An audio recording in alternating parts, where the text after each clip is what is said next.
Over to you, Prabhuji, please.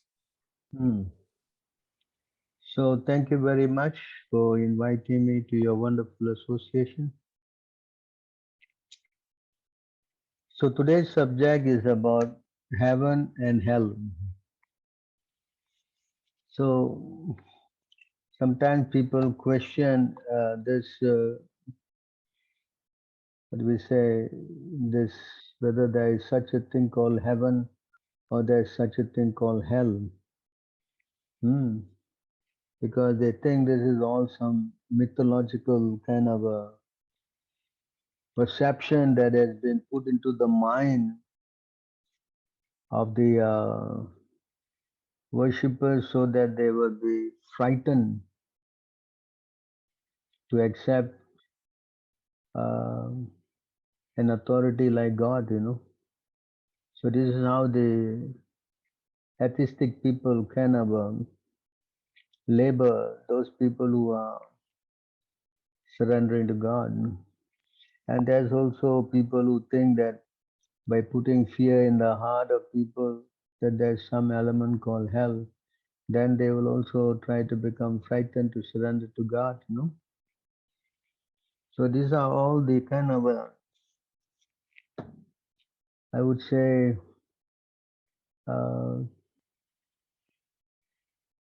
perception that been put into the so-called belief system. But actually, this term heaven and hell has been used by Lord Krishna himself. So we first cover the heavenly aspect, So he says here in the Bhagavad Gita,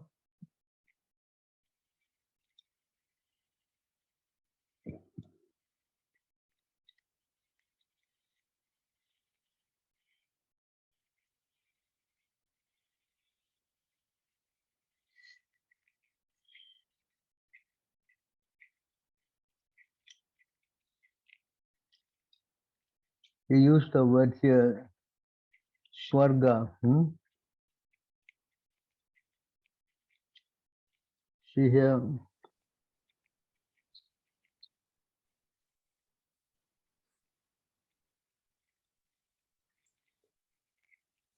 so the word Swarga is used, and Swarga means heaven.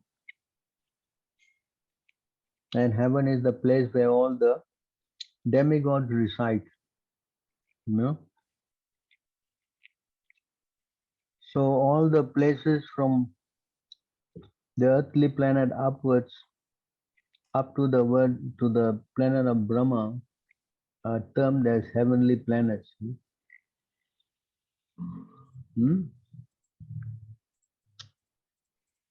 So it is not some kind of a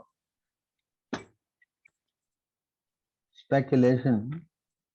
So there is an abode called heaven or heavenly abode. That's also here.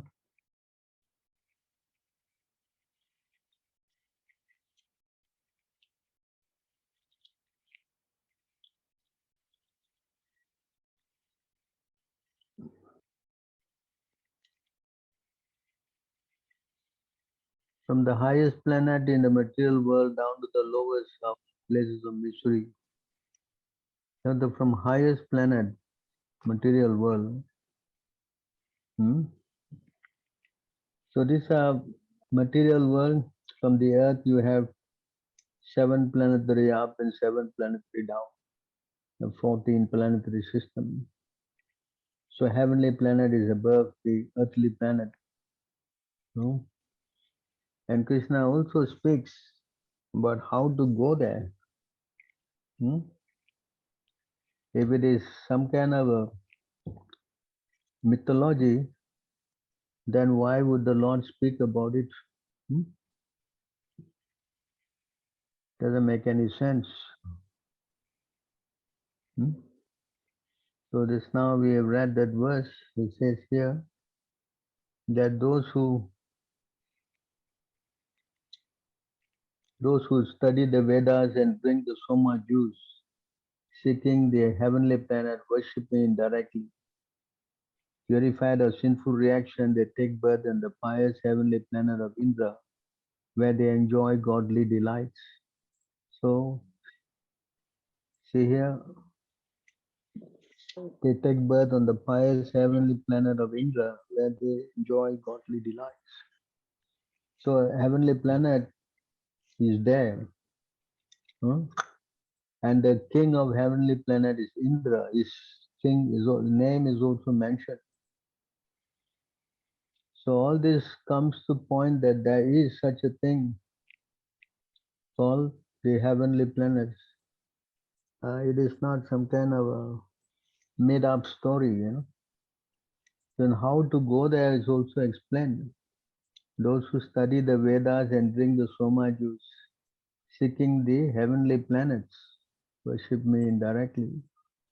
So this is a system how to go there also. Hmm?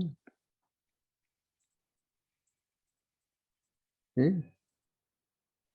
So those who study the Vedas, can you read this purport? Anyone? Yeah, Hare Krishna Jagan Prabhu. Please. Hare Krishna Prabhu. The word Traividya refers to the three Vedas, Sama, Yajur and Rug. A Brahmana who has studied these three Vedas is called a Trivedi. Anyone who is very much attached to knowledge derived from these three Vedas is respected in society. Unfortunately, there are many great scholars of the Vedas who do not know the ultimate purport of studying them. Therefore, Krishna herein declares himself to be the ultimate goal for the Trivedis. Actual Trivedis take shelter under the lotus feet of Krishna and engage in pure devotional service to satisfy the Lord. Devotional service begins with the chanting of the Hare Krishna mantra and side by side trying to understand Krishna in truth. Unfortunately, those who are simply official students of Vedas become more interested in offering sacrifices to the different demigods like Indra and Chandra. By such endeavor, the worshippers of different demigods are certainly purified of the contamination of the lower qualities of nature and are thereby elevated to the higher planetary systems or heavenly planets known as Maharloka, Janaloka, Tapaloka, etc. Once situated on those higher planetary systems, one can satisfy his senses hundreds of thousands of times better than on this planet. So you see here, how to go is by offering sacrifices. And you worship the demigods, you go to the heavenly planet.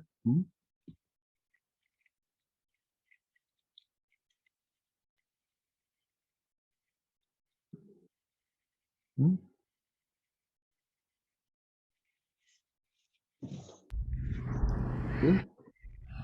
Those who worship the demigods will take birth among the demigods. So if you desire to go to the heavenly planet, then this is how you can go there. And you can see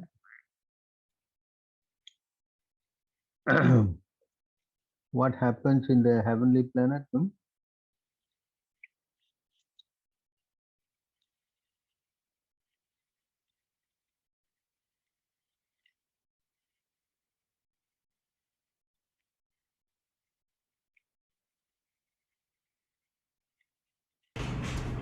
Shall I read, Prabhu? Yes. If on earth one performs sacrifices for the satisfaction of the demigod, he goes to the heavenly planets, where just like a demigod, he enjoy all of the heavenly pleasures he has earned by his performances.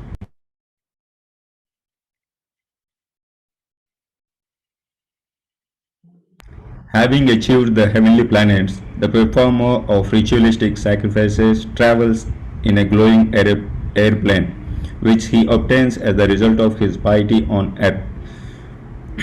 Being glorified by the songs sung by the Gandharvas and addressed in wonderfully charming clothes, He enjoys life and dressed in wonderfully charming clothes. He enjoys life surrendered by heavenly goddesses.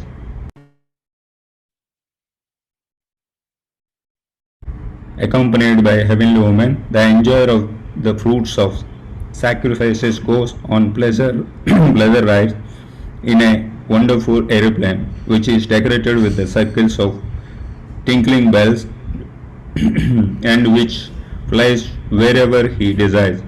Being relaxed, comfortable, and happy in the heavenly pleasure gardens, he does not consider that he is exhausting the fruits of his piety and will soon fall down to the mortal world. So you see here, this is the result of going there. They have so much of plane rides, Vimanam. They go to different gardens, pleasure gardens. I think you must have read the story of Jaya and Vijay. I'm sorry, Manigriva and Alakwara, correct? Hmm? They were enjoying in the heavenly gardens. Yes. Hmm? So there they were intoxicated by the heavenly beverage, uh, Soma Ras, and they were surrounded with many beautiful women. So these descriptions are all there in the heavenly planets. Yes, I think the description is here. You can see.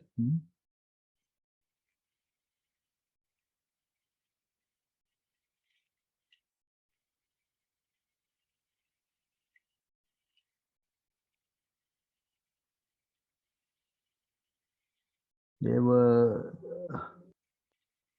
enjoying their life in heaven.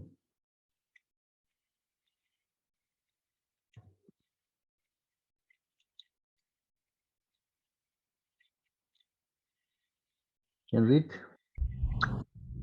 Sukadeva Goswami said, O King Parikshit, because the two sons of Kubera had been elevated to the association of Lord Shiva, of which they were very much proud, they were allowed to wander in a garden attached to Kailasa hill, on the bank of the Mandakini river. Taking the advantage of this, they used to drink a kind of liquor called Varuni. Accompanied by women singing after them, they would wander in that garden of flowers, their eyes always rolling in intoxication. So you see, this is the place in the heaven, how they enjoying heavenly pleasures. You can see here. Within the waters of the Mandakini Ganges, which were crowded with gardens of lotus flowers, the two sons of Kuvera would enjoy angles just like two male elephants enjoying the water with female elephants. So these are the pleasures of the heaven, So there is so much of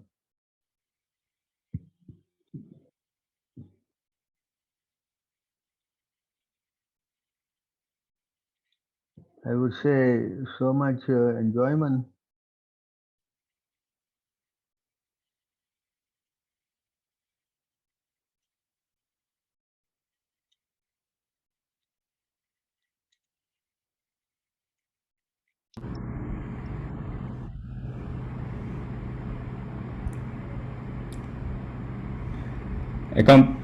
Accompanied by heavenly women, the enjoyer of the fruits of the sacrifices goes on pleasure rides in a wonderful aeroplane which is decorated with the circles of twinkling bells and which flies wherever he desires. Being relaxed, comfortable, and happy in the heavenly pleasure gardens, he does not consider that he is exhausting the fruits of his piety and will soon fall down to the mortal world. So here, once your piety is finished, you have to come back to this material earth again. And he doesn't know that this is so quick.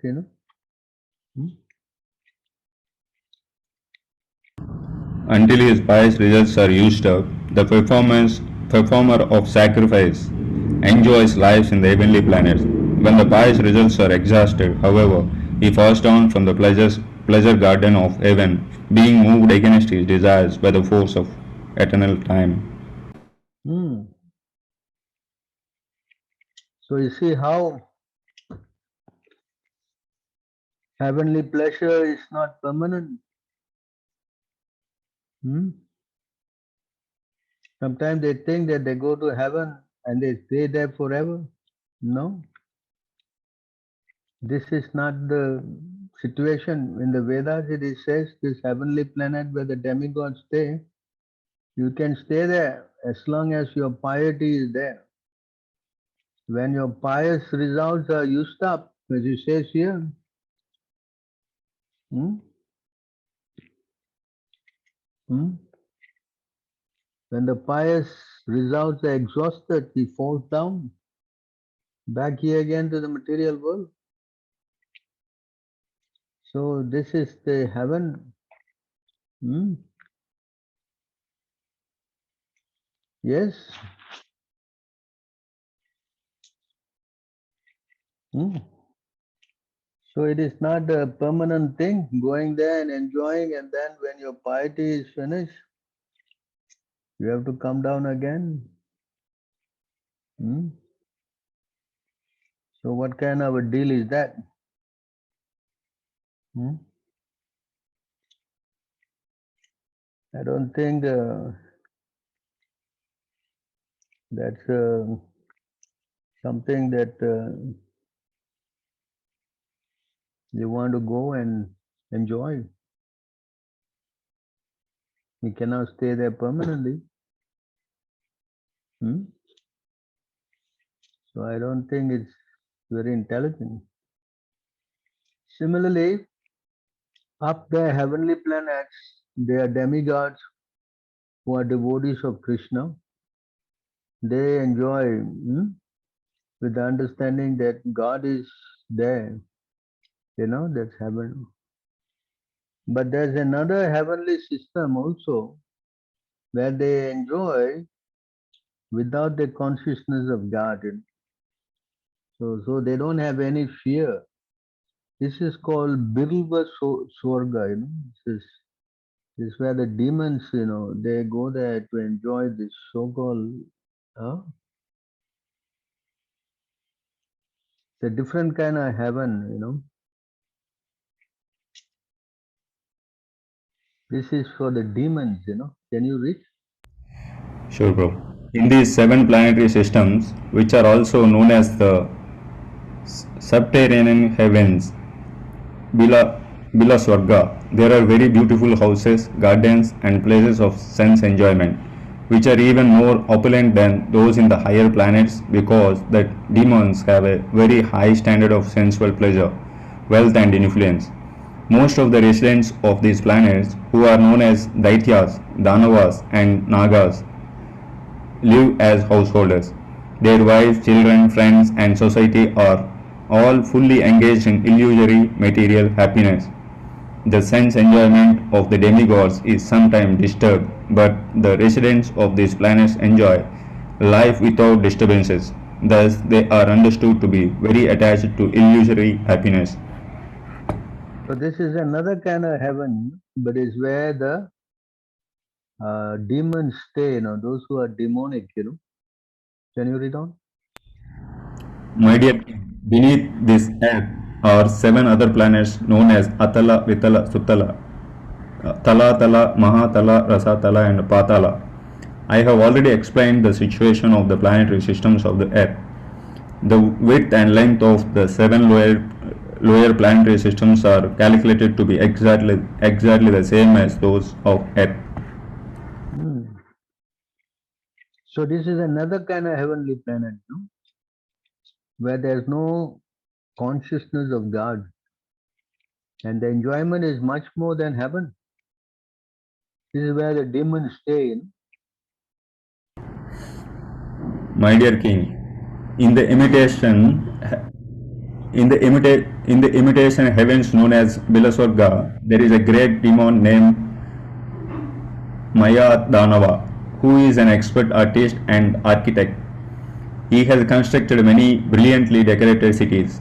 There are many wonderful houses, walls, gates, assembly houses, temples, yards and temple compounds, as well as many hotels serving as residential quarters for foreigners. The houses for the leaders of these planets are constructed with the most valuable jewels, and they are always crowded with the living entities known as Nagas and Asuras, as well as many pigeons, parrots, and similar birds. All in all, these imitation heavenly cities are most beautifully situated and attractively decorated.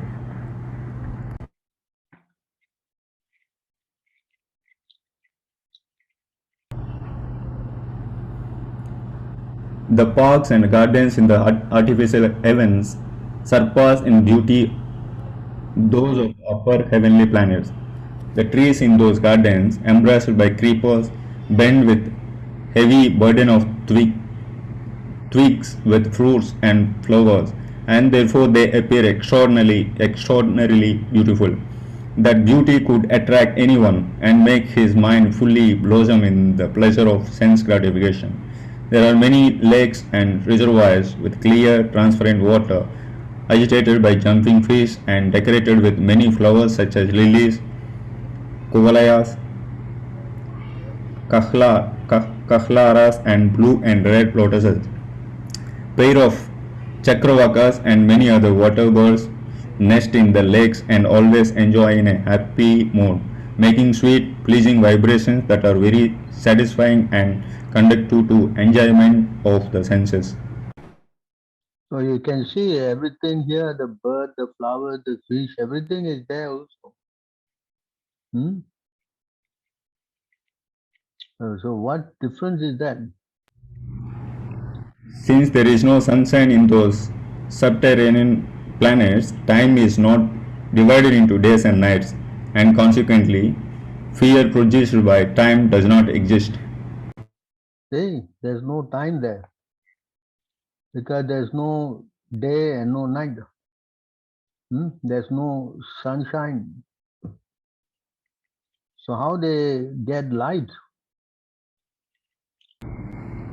Many great serpents reside there with gems on their hoods, and the effulgence of these gems dissipates the darkness in all directions. So there are many snakes, These giant snakes with many hoods have very, jewels on their hood that emanate light. And this light from the germs, they dissipate all the darkness. In other words, there is no night also. Because this light from the snake is, giving. Since the residents of these planets drink and bathe in juices and elixirs made from wonderful herbs, they are free from all anxieties and physical diseases. They have no experience of grey hair, wrinkle, or invalidity. Their bodily lusters do not fade. Their perspiration does not cause a bad smell, and they are not troubled by fatigue or by lack of energy or enthusiasm due to old age. See, practically they are like heaven also. So, but this side is all demons. The demonic people stay here. And the atmosphere is also very heavenly.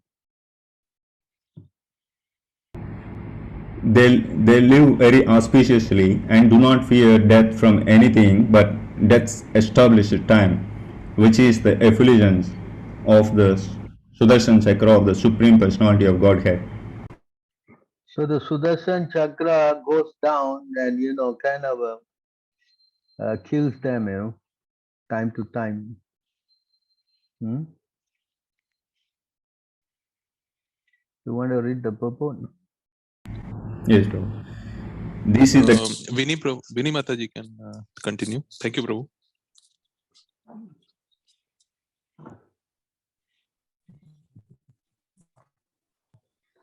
Hare Krishna. This is the defect of material existence. Everything in the everything in the subterranean heavens is very nicely arranged. There are well situated residential quarters. There is a pleasing atmosphere, and there are no bodily inconveniences or mental anxieties. But nevertheless, those who live there have to take another birth according to karma.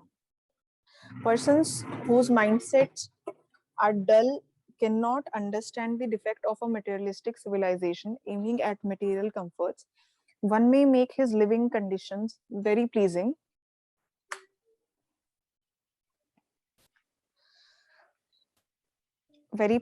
for the senses, but despite all favorable conditions, one must be in due course of time meet death. The members of a demonic civilization endeavor to make their living conditions very comfortable, but they cannot check death. The influence of the Sudarshan Chakra will not allow their so-called material happiness to endure. So the Lord, he sends his Sudarshan Chakra in time to time to kill these so-called demons. When the Sudarshan disc enters those provinces, the pregnant wives of the demons all have miscarriages due to fear of its effulgence.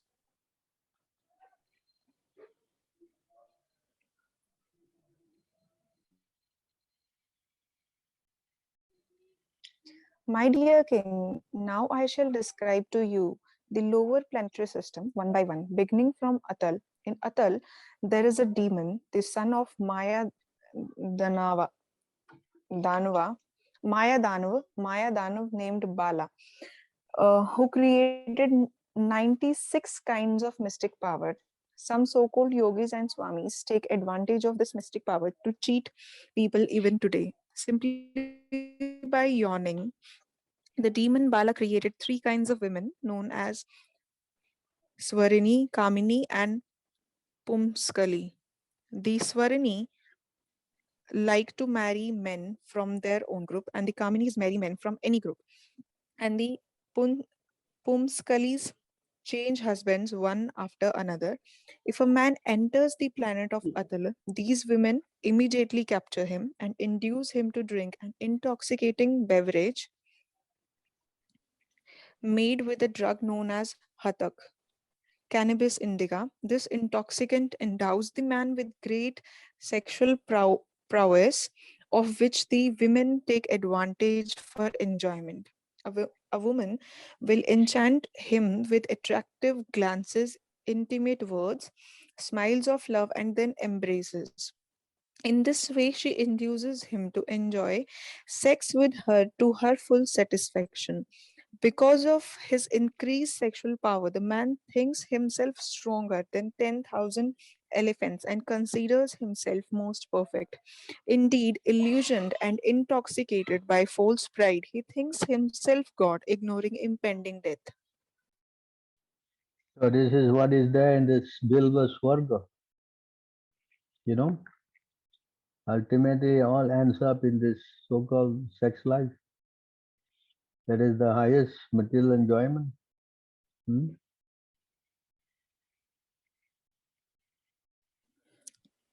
The next planet below Atal is Vital, wherein Lord Shiva, who is known as the master of gold mines, lives with his personal associates, the ghosts, and similar living entities. Lord Shiva, as the progenitor, engages in sex with Bhavani, the progenitress, to produce living entities. And from the mixture of their vital fluid, the river named Hataki is generated. When fire being made to blaze by the wind drinks of this river and then sizzles and spits it out, it produces gold called Hataka. The demons who live on that planet with their wives decorate themselves with various ornaments made from that gold, and thus they live very happily. So this is another planet in the, you know, Bilva Swarga.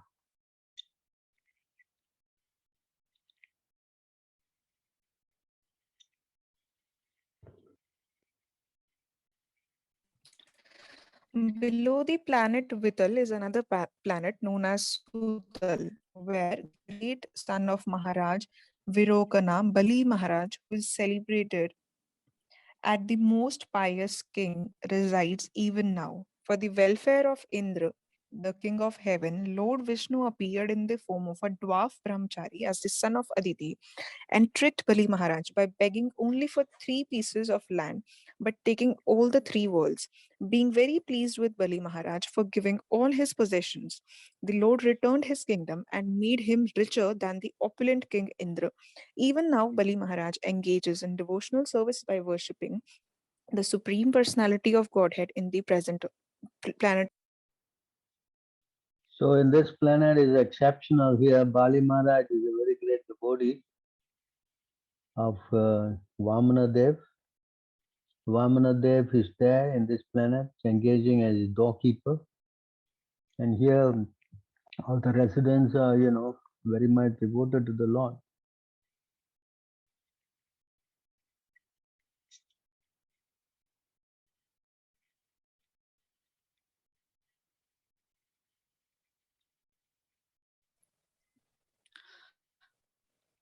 My dear king, Bali Maharaj donated all his possessions to the Supreme Personality of Godhead, Vaman Dev, but one should certainly not conclude that he achieved his great worldly opulence in Bilaswarg as a result of his charitable disposition. The Supreme Personality of Godhead, who is the source of life for all living entities, lives within everyone as the friendly super soul, and under his direction, a living entity enjoys or suffers in the material world.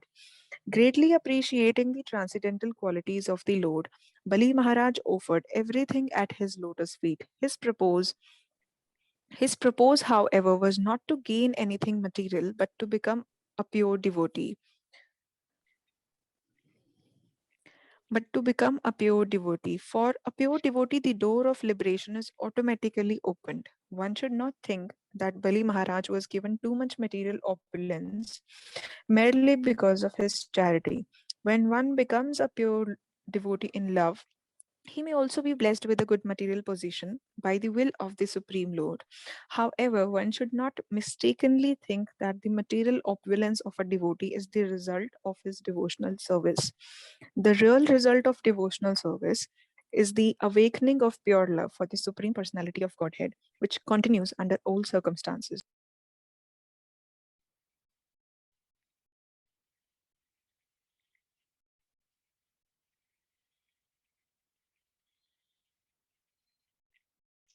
Can someone else read? if one who is embra- if one who is embraced by hunger or who falls down or stumbles chants the holy name of the Lord even once, willingly or unwillingly, he is immediately freed from the reactions of his past deeds. Karmis entangled in material activities face many difficulties in the practice of mystic yoga and other endeavors to achieve that same freedom. So here is the difference between the devotee and the non-devotee. If the devotee who is embarrassed by hunger or falls down and stumbles and chants the holy name of the Lord, even once, willingly or unwillingly, he is immediately free from the reaction of his past deeds. Whereas the karmis entangled in material activities face many difficulties in the practice of mystico and other endeavors to achieve that same freedom. Practically, they don't achieve that freedom at all.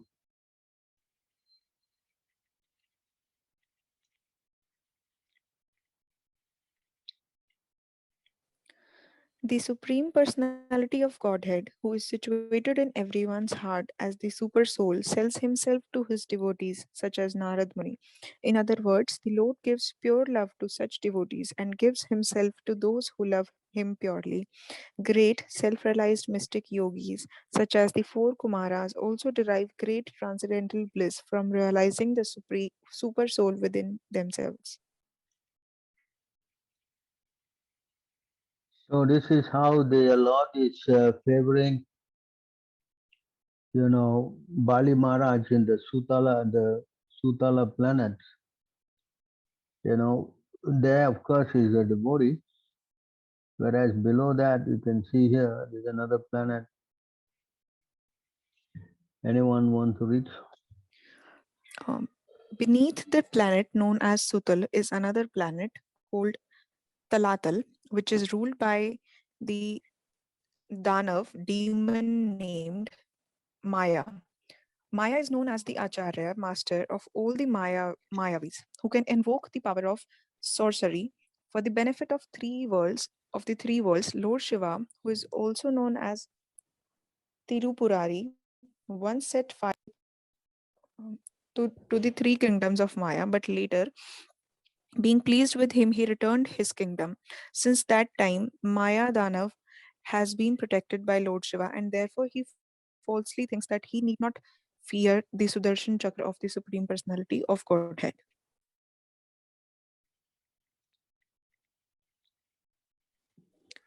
The, the planetary system below Talatal is known as Mahatal.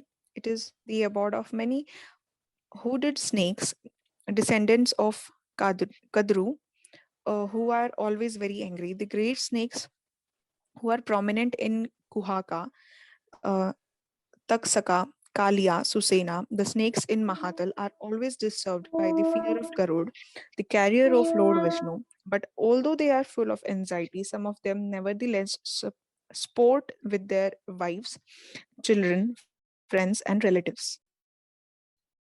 So this is another planet, Mahatala. All these are all subterranean heavenly planets. Beneath, Beneath Mahatal is the planetary system known as Rasatal, which is the abode of the demonic sons of Titi and Danu. They are called Panis, Nivata Kavachas, Kalayas, and Hiranya Puravasis, those living in Hiranyapura. They are all enemies of the demigods and they reside in holes like snakes. From birth, they are extremely powerful and cruel, and although they are proud of their strength, they are always defeated by the Sudarshan Chakra of the Supreme Personality of Godhead, who rules all the planetary systems. When a female messenger from Indra named Sarama chants a particular curse, the serpentine demons of Mahatal become very afraid of Indra.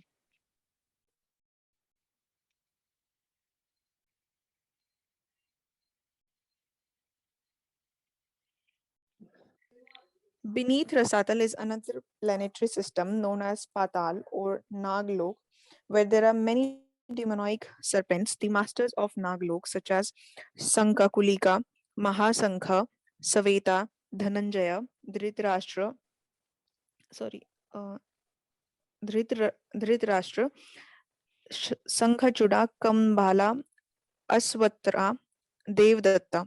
The chief among them is Vasuki. They are all extremely angry and they have many hoods. Some snakes, 5 hoods, some 7, some 10, others 100, and others 1,000. These hoods are bedecked with valuable gems, and the light emanating from the gems illuminates the entire planetary system of Bilaswarga. So you can see these seven planets, no?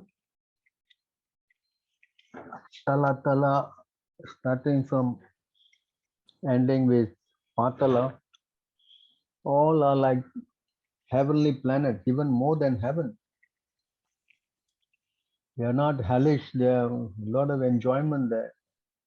And there's no, what we say, obedience to God. So sense gratification is the max there. But even then, those people are there, they are killed. They again have to come back to this material earth. Hmm? So you can see how there are two different kind of heavenly situation. Above the earth is the heavenly planet where the demigods all are staying. Hmm?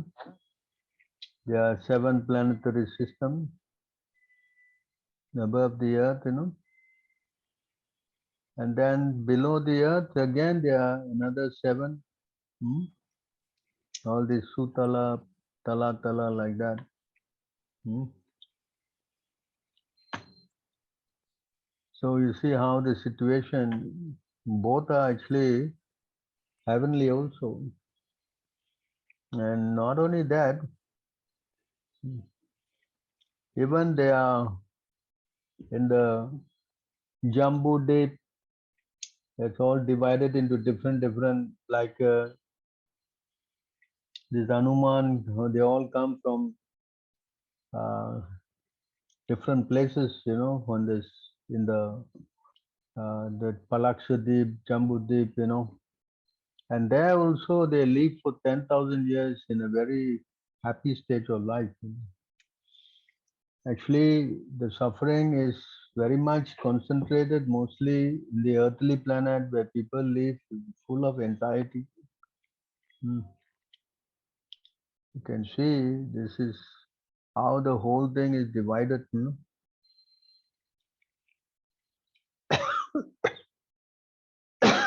Therefore,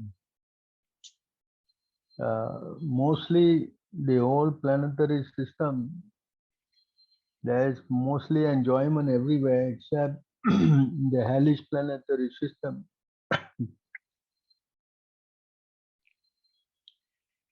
And and in fact, the earth, which has got,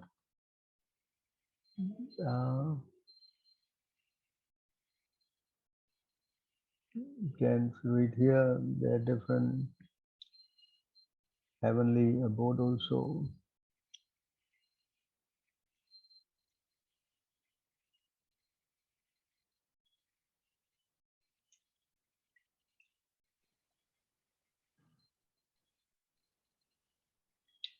So you want to read this? Veena Mataji, thank you very much.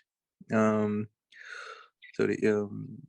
Vrinda Mataji, if you can take over, please. And others, please, considering the time left, we will need 4 more volunteers. So please confirm on the chat.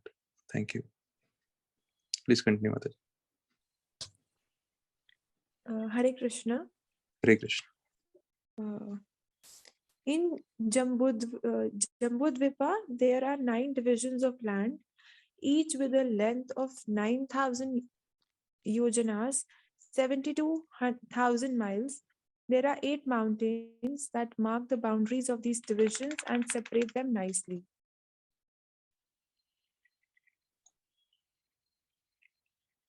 So they all have got,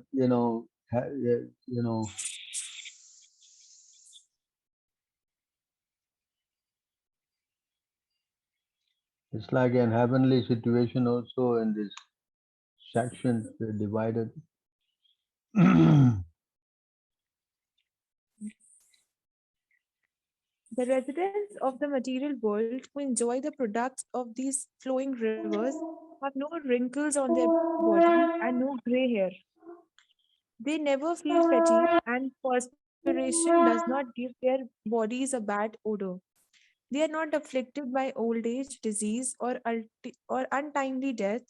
They do not suffer from chilly cold or scorching heat, nor do their nor do their bodies lose their luster. They all live very happily without anxieties until death. So you can see, even in these other places, in the Jambu Deep and other dippers, they all, actually have got no anxieties. They all live, for 10,000 years of their life. These 12 verses,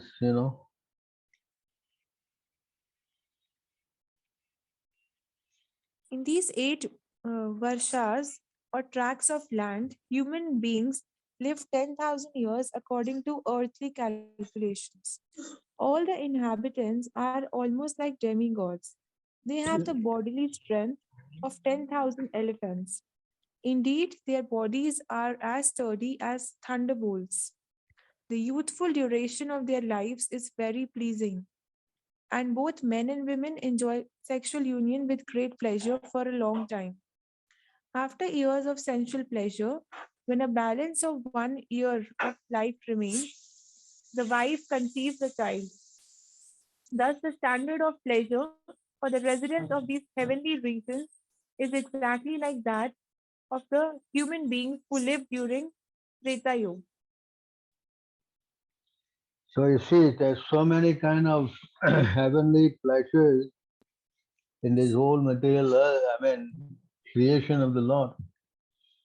Below the earth, they're also enjoying lives.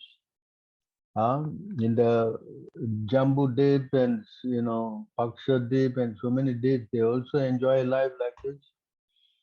Only in the earthly planet, a person is full of anxiety. A human being. Okay, now I think we have explained at length this heavenly pleasure. Now we will go to hell. Is there anything called hell? Krishna uses hell, the word hell, in here.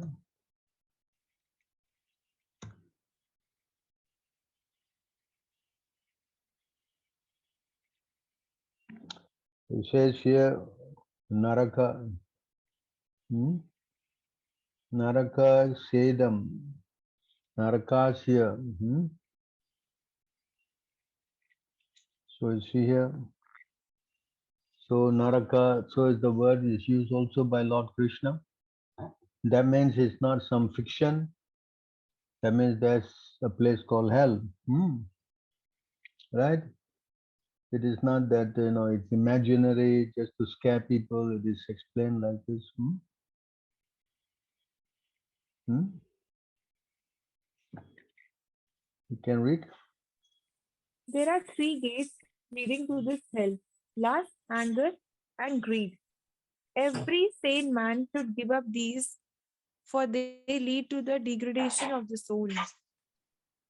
So the journey to hell is also described. That not only the place called hell. So how one ends up there is also explained here. If one keeps himself in this three kinds of modes, being lusty, full of anger, and full of greed, then he's actually a good candidate for going to hell. Hmm. And not only that, if one tries to enjoy sense gratification to the max, he's also a candidate to hell. Hmm?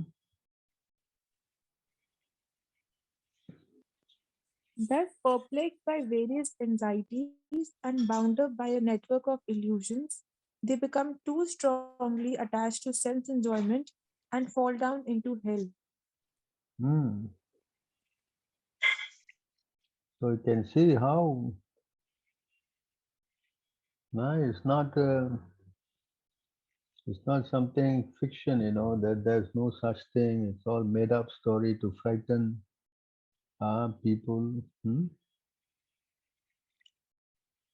can see how a person uh, goes to hell. Hmm?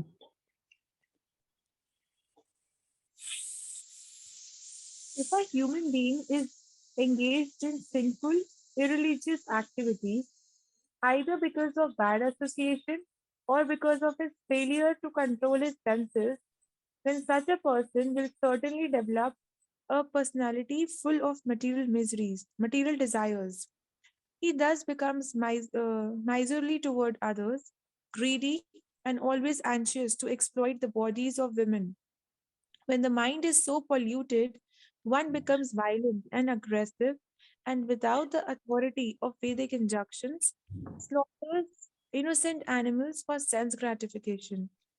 Worshipping ghosts and spirits, the bewildered person falls fully into the grip of unauthorized activities and thus goes to hell, where he receives a material body infected by the darkest modes of nature. In such a degraded body, he unfortunately continues to perform inauspicious activities that greatly increase his future unhappiness, and therefore he again accepts a similar material body. What possible happiness can there be for one who engages in activities inevitably terminating in death? Hmm. So what happens at that? How he goes to hell? That is described here.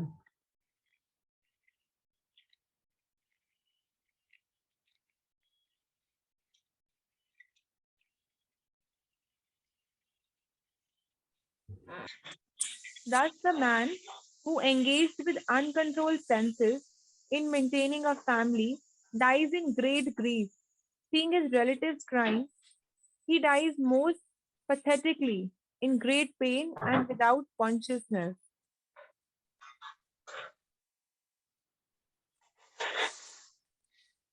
At death, he sees the messengers of the Lord of Death come before him, their eyes full of wrath, and in great fear he passes stool and urine.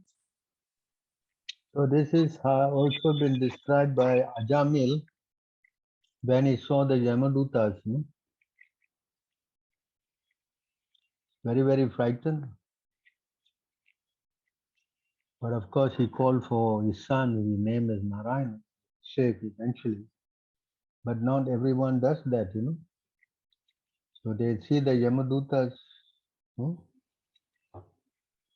As a criminal is arrested for punishment by the constables of the state, person engaged in criminal sense gratification is similarly arrested by the Yamdutas, who bind him by the neck with strong rope and cover his subtle body so that he may undergo severe punishment.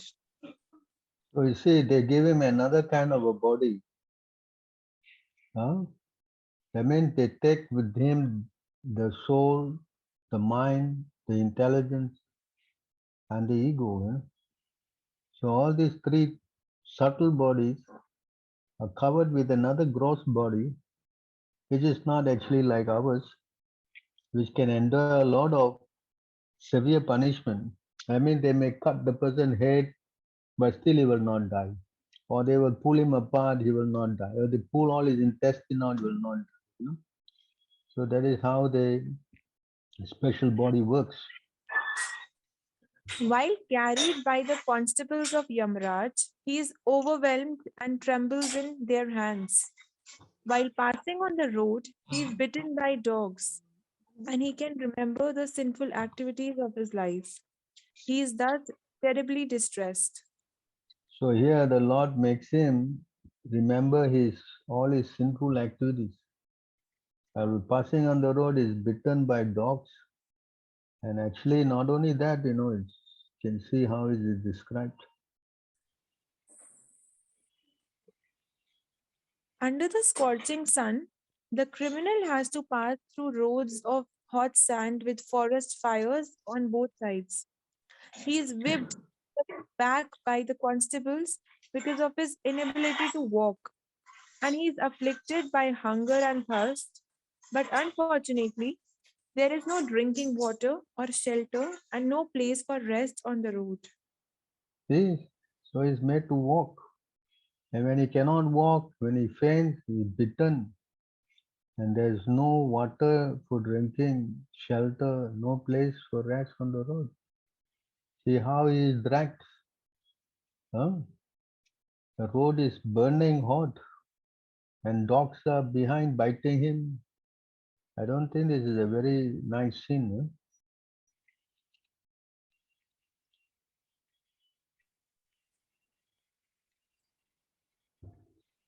Huh? Under the scorching sun, the criminal has to pass through roads of hot sand uh, with forest fires on both sides. He is whipped on the back by the constables because of his inability to walk, and is afflicted by hunger and thirst. But unfortunately, there is no drinking water, no shelter, and no place for rest on the road. See, scorching sun, whipped, burning fire, hot sand.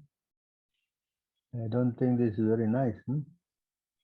While passing on that road to the abode of Yamaraj, he falls down in fatigue, and sometimes he becomes unconscious, but he is forced to rise again.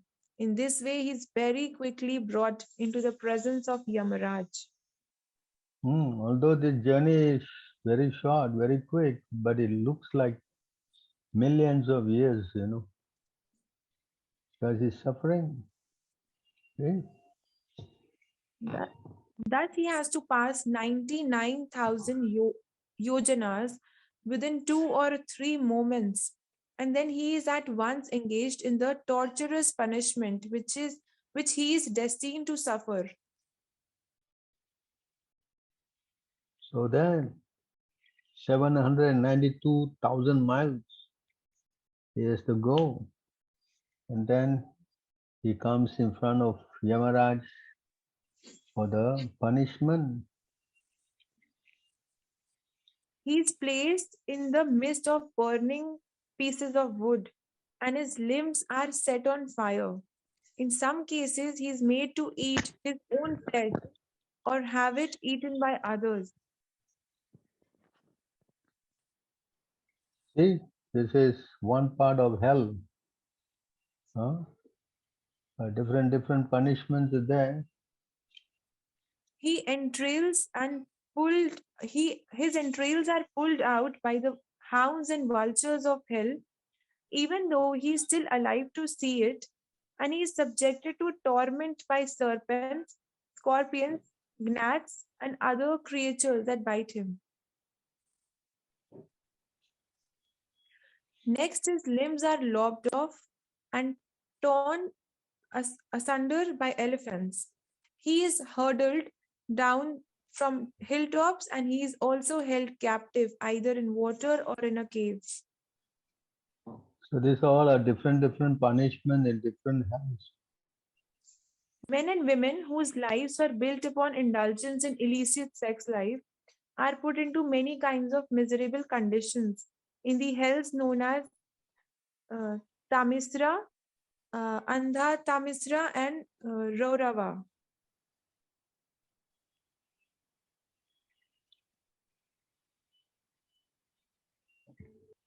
Lord Kapila continued, "My dear mother, it is sometimes said that we experience hell or heaven on this planet, for hellish punishments are sometimes visible on this planet also." So just to make people understand that that not only you go to hell, you sometimes see this hellish situation here itself. Some people who are supposed to be born as animals, they're taken birth as human. Some big head or sometimes small head. Children you have seen. It's all to show us that look, don't mess around.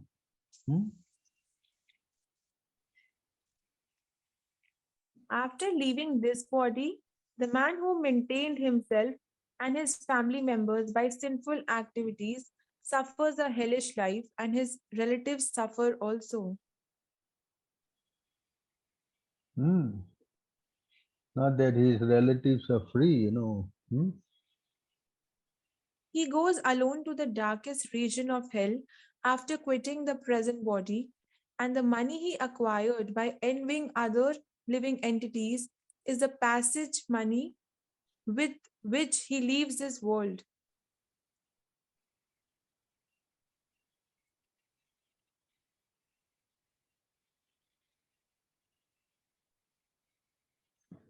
Thus, by the arrangement of the Supreme Personality of Godhead, the maintainer of kinsmen is put into a hellish condition to suffer for his sinful activities, like a man who has lost his wealth.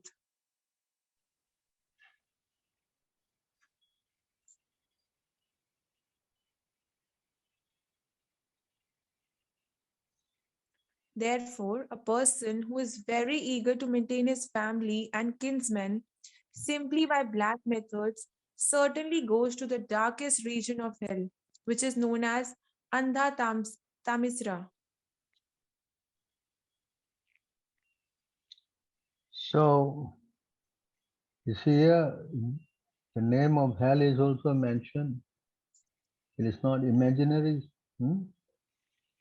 Having gone through all the miserable, hellish conditions, and having passed in a regular order through the lowest forms of animal life prior to human birth, and having thus been purged of his sins, one is reborn again as a human being on this earth. And you see how long it takes if you go down the hellish route. Not that immediately you come back as human being. You have to go through the lower forms of animal life and slowly come again back to human life.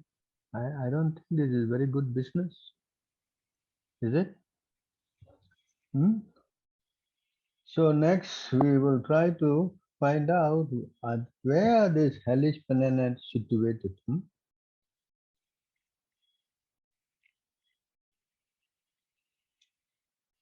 So this question was asked by Parikshit Maharaj. King Parikshit inquired from Shukdev Goswami, "My dear Lord, are the hellish regions outside the universe, within the covering of the universe, or in the different places on this planet?"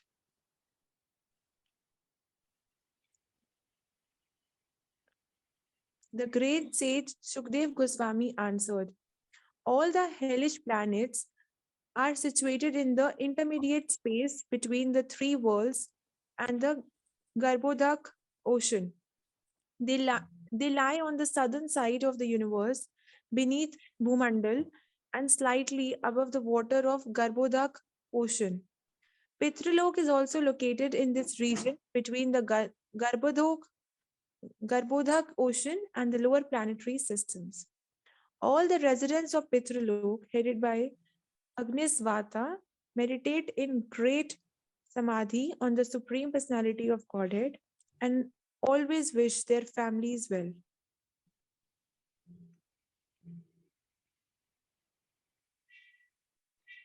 The king of the Pitas is Yamraj, the very powerful son of the sun god.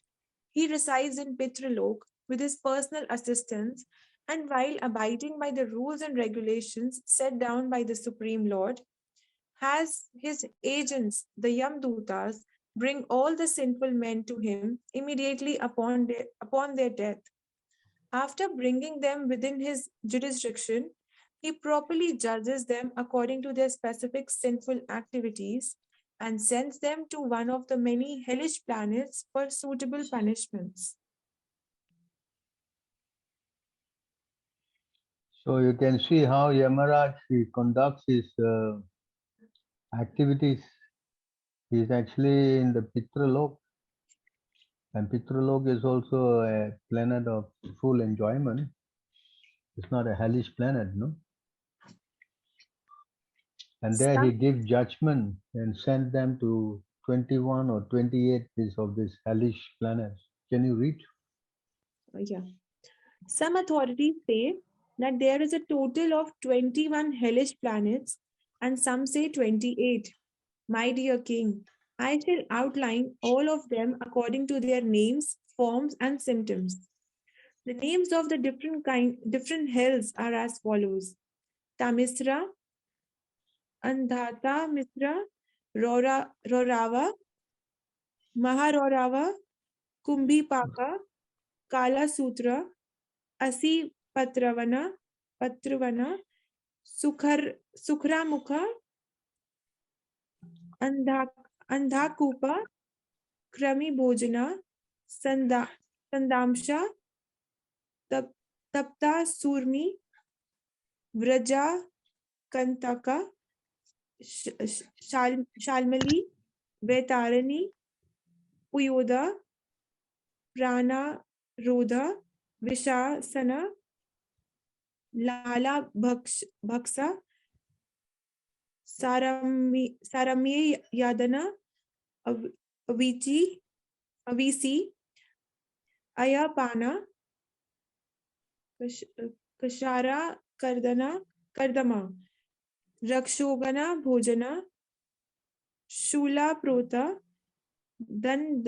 Dakshuka, Avata Nirodhana, Paryavartana, and Susi Mukha. All these planets are meant for punishing the living entities. Thank you, Vrinda Mataji. Divya Mataji, please continue. Hare Krishna.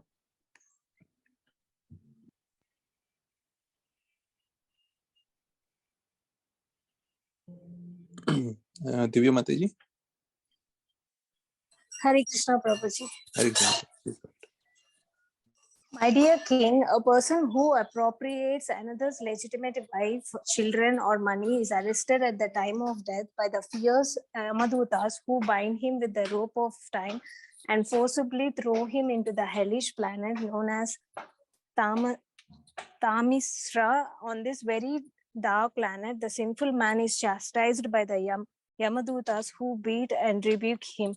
He is starved and he is given no water to drink. Thus, the wrathful assistants of Yamaraja cause him severe suffering, and sometimes he faints from their chastisement. The destination of a person who slyly cheats another man and enjoys his wife and children is a hell known as Andha Tamisra. There, his condition is exactly like that of a tree being chopped at its root. Even before reaching Andha Tamisra, the sinful living being is subjected to various extreme miseries. These afflictions are so severe that he loses his intelligence and sight. It is for this reason that the learned sages call this hell Andha Tamisra. A person who accepts his body as his self works very hard day and night for money to maintain his own body and the bodies of his wife and children. While working to maintain himself and his family, he may commit violence against other living entities. Such a person is forced to give up his body and his family at the time of death. When he suffers the reaction for his envy of other creatures by being thrown into the hell called Raurava.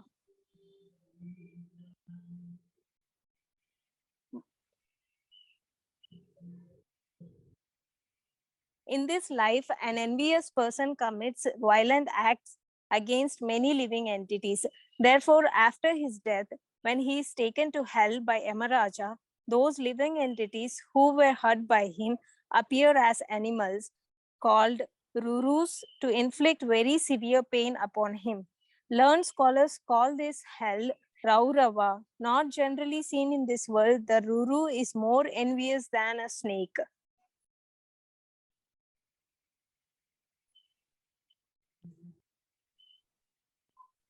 Punishment in the hell called Maharaurava is compulsory for a person who maintains his own body by hurting others. In this hell, Ruru animals known as Kravyada torment him and eat his flesh. The animalistic person who lives simply in the bodily concept. Okay.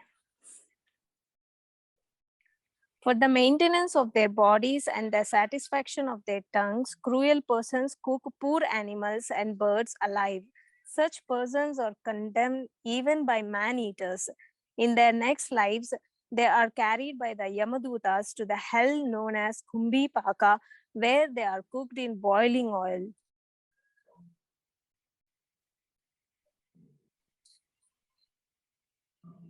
The killer of a Brahmana is put into the hell known as Kala Sutra, which has a circumference of 80,000 miles and which is made entirely of copper. Heated from below by fire and from above by the scorching sun, the copper surface of this planet is extremely hot. Thus, the murderer of a Brahmana suffers from being burned both internally and externally. Internally, he is burning with hunger and thirst, and externally he is burning from the scorching heat of the sun and the fire beneath the copper surface. Therefore, he sometimes lies down, sometimes sits, sometimes stands up, and sometimes runs here and there. He must suffer in this way for as many thousands of years as there are hairs on the body of an animal. Can you imagine that? For those who want to kill animals? Yes.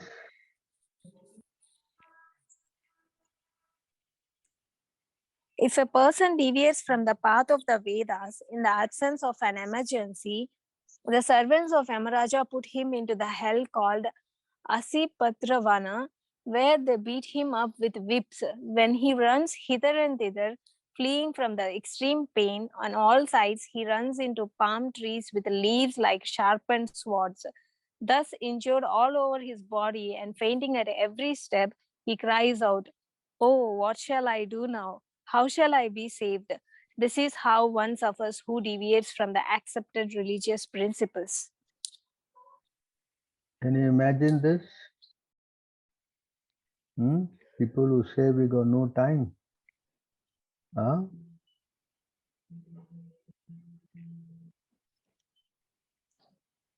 In his next life, a sinful king or governmental representative who punishes an innocent person or who inflicts corporal punishment upon a Brahmana is taken by the Yamadutas to the hell named Su- Sukaramukha, where the most powerful assistants of Yamaraja crush him exactly as one crushes sugarcane to squeeze out the juice.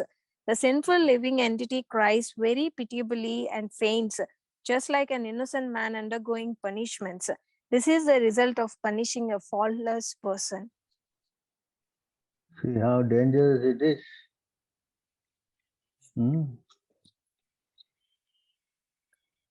By the arrangement of the Supreme Lord, low-grade living beings like bugs and mosquitoes suck the blood of human beings and other animals. Such insignificant creatures are unaware that their bites are painful to the human being. However, first-class human beings, Brahmanas, Kshatriyas, and Vaishyas are developed in consciousness, and therefore they know how painful it is to be killed. A human being endowed with knowledge certainly commits sin if he kills or torments insignificant creatures who have no discrimination. The Supreme Lord punishes such a man by putting him into the hell known as Andakupa, where he is attacked by all the birds and bees, reptiles, mosquitoes, lice, worms, flies, and any other creatures he tormented during his life. They attack him from all sides, robbing him of the pleasure of sleep. Unable to rest, he constantly wanders about in the darkness. Thus, in Andakupa, his suffering is just like that of a creature in the lower species.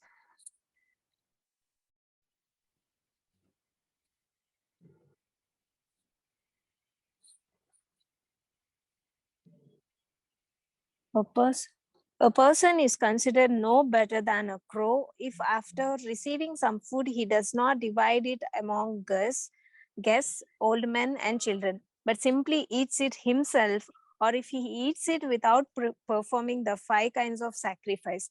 After death, he is put into the most abominable hell known as Krimi Bhojana. In that hell is a lake 1 lakh yojanas 800,000 miles wide and filled with worms. He becomes a worm in that lake and feeds on the worms, on the other worms there, who also feed on him. Unless he atones for his actions before his death, such a sinful man remains in the hellish lake of Krimi Bhojana for as many years as there are yojanas in the width of the lake.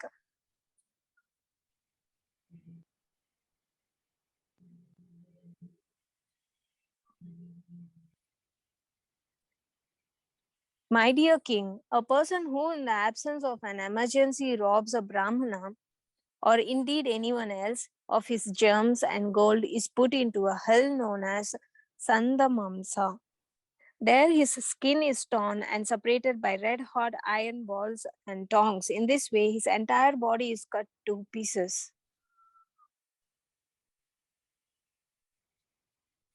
A man or woman who indulges in sexual intercourse with an unworthy member of the opposite sex is punished after death by the assistance of Yamaraja in the hell known as Tapta Surmi. There, such men and women are beaten with whips. The man is forced to embrace a red hot iron form of a woman, and the woman is forced to embrace a similar form of a man. Such is the punishment for illicit sex. A person who indulges in sex indiscriminately, even with animals, is taken after death to the hell known as Vajrakantaka Salmali, In this hell, there is a silk cotton tree full of thorns as strong as thunderbolts. The agents of Yamaraja hang the sinful man on that tree and pull him down forcibly so that the thorns very severely tear his body.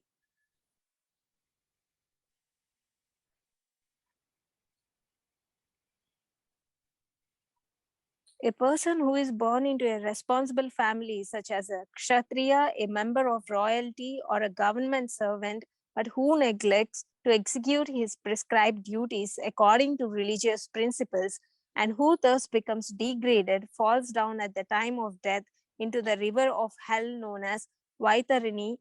This river, which is a moat surrounding hell, is full of ferocious aquatic animals. When a sinful man is thrown into the river Vaitarini, the aquatic animals there immediately begin to eat him. But because of his extremely sinful life, he does not leave his body. He constantly remembers his sinful activities and suffers terribly in that river, which is full of stool, urine, pus, blood, hair, nails, bones, marrow, flesh, and fat.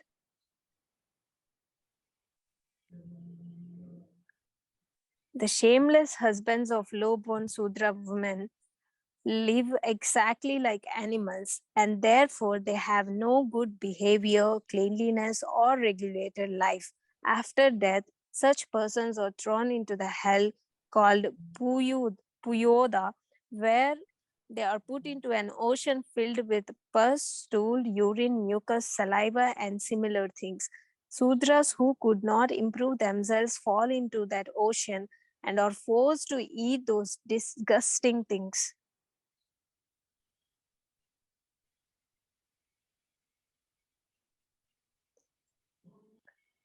If in this life a man of the higher classes, Brahmana, Kshatriya, and Vaishya, is very fond of taking his pet dogs, mules, or asses into the forest to hunt and kill animals unnecessarily, he is placed after death into the hell known as Prana Rodha. There, the assistants of Yamaraja make him their targets and pierce him with arrows. A person who in this life is proud of his eminent position and who heedlessly sacrifices animals simply for material prestige is put into the hell called Visasana after death. There, the assistants of Yamaraja kill him after giving him unlimited pain.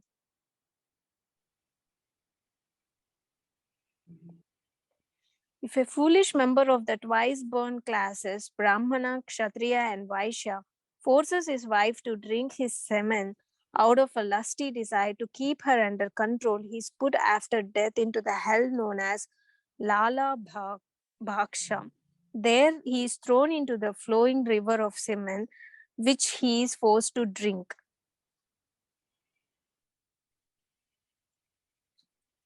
In this world, some persons are professional plunderers who set fire to others' houses, or administer poison to them.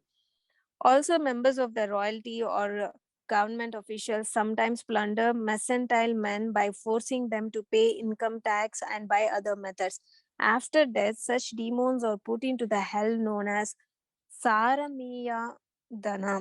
On that planet, there are 720 dogs with teeth as strong as thunderbolts. Under the orders of the agents of Yamaraja, these dogs voraciously devour such sinful people.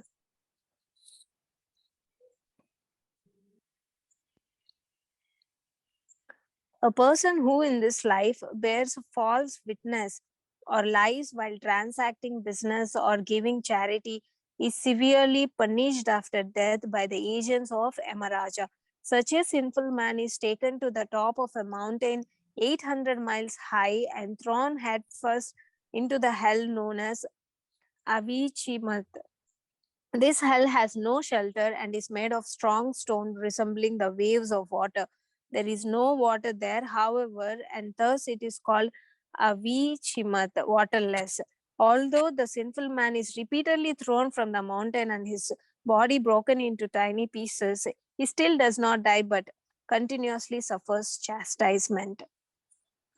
Thank you, Mataji, very much. Gopeshwar Mataji.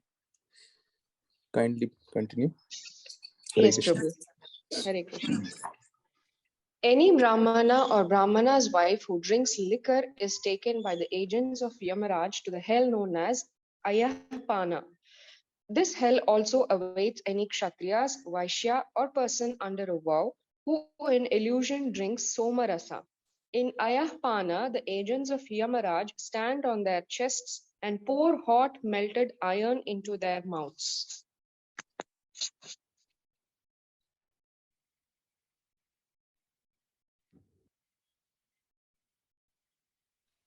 A low born and abominable person who in this life becomes falsely proud, thinking, I am great, and who thus fails to show proper respect to one more elevated than he by birth, austerity, education, behavior, caste, or spiritual order, is like a dead man even in this lifetime. And after death, he is thrown headfirst into the hell known as Ksharakardama. Ksharakardama. There he must suffer great tribulation at the hands of agents of Yamaraj.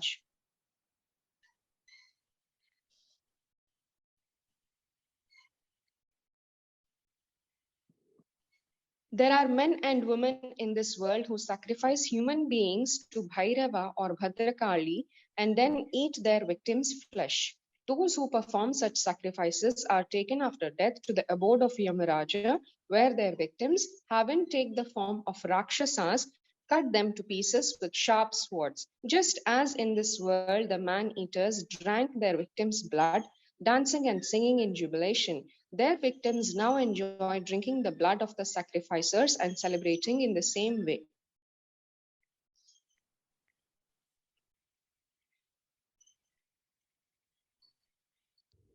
In this life, some people give shelter to animals and birds that come to them for protection in the village or forest. And after making them believe that they will be protected, such people pierce them with lances or threads and play with them like toys, giving them great pain. After death, such people are brought by the assistance of Yamiraj to the hell known as Shulaprota, where their bodies are pierced with sharp, needle like lances. They suffer from hunger and thirst, and sharp beaked birds such as vultures and herons come at them from all sides to tear at their bodies. Tortured and suffering, they can then remember the sinful activities they committed in the past.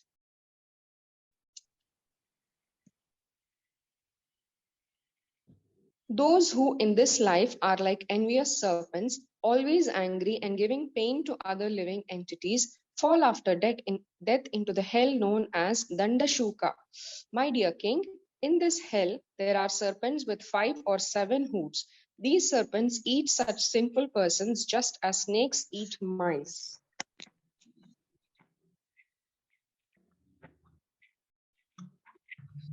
Those who in this life confine other living entities in dark wells, granaries, or mountain caves are put after death into the hell known as Avatanirodhana. There they themselves are pushed into dark wells where poisonous fumes and smoke suffocate them and they suffer very severely.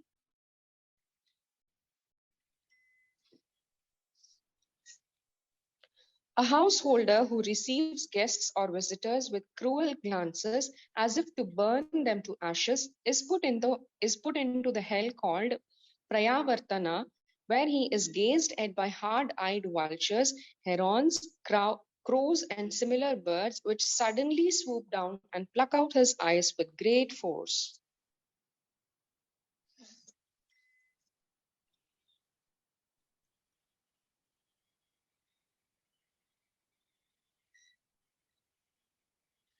One who in this world or this life is very proud of his wealth always thinks, I am so rich, who can equal me? His vision is twisted and he is always afraid that someone will take his wealth. Indeed, he even suspects his superiors. His face and heart dry up at the thought of losing his wealth, and therefore he always looks like a wretched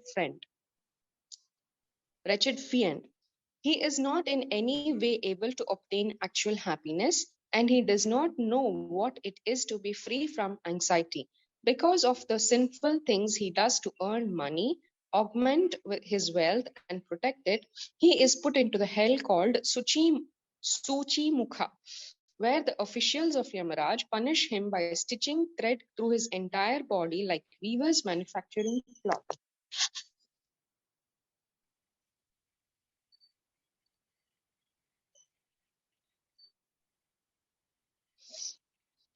My dear King Parikshit, in the province of Yamaraj, there are hundreds and thousands of hellish planets. The impious people I have mentioned, and also those I have not mentioned, must all enter these various planets according to the degree of their impiety. Those who are pious, however, enter other planetary systems, namely the planets of the demigods. Nevertheless, both the pious and impious are again brought to earth after the results of their pious or impious acts are exhausted. So this is the situation. They go sometime to the heaven, sometime they come to hell. This way the living entities are transmigrating perpetually. Hmm. So Yes. therefore it is explained that if you take up the spiritual program, then you don't have to come back to this material world again.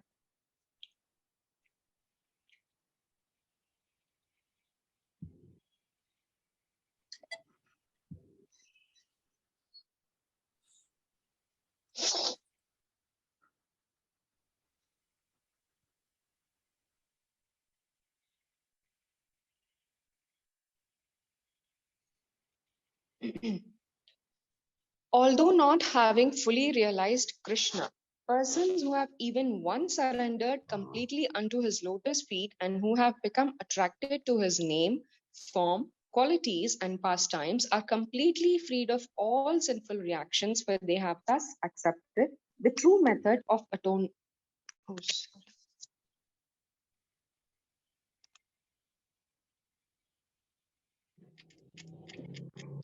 What happened?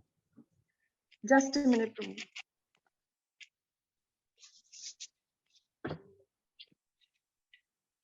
Uh, Sorry, Prabhu. Even in dreams, such surrendered souls do not see Yamaraj or his order carriers who are equipped with ropes to bind the sinful. So this is the cure for everything. If you take up the chanting of Krishna's name, then even in dreams, you do not see Yamaraj or his order carriers who are equipped with ropes to bind the sinful. So the only way out of this whole thing is to chant Krishna's name. Right? If you don't do that, then it's going to be, as Yamaraj says, Yamaraj told his servants, don't go to where the devotees are, no? Yes, Prabhu. Right? Yes, Prabhu.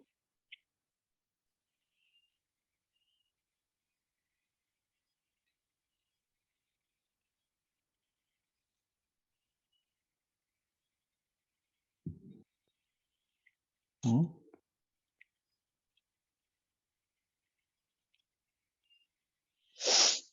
My dear servants, please do not approach such devotees, for they have fully surrendered to the lotus feet of the Supreme Personality of Godhead.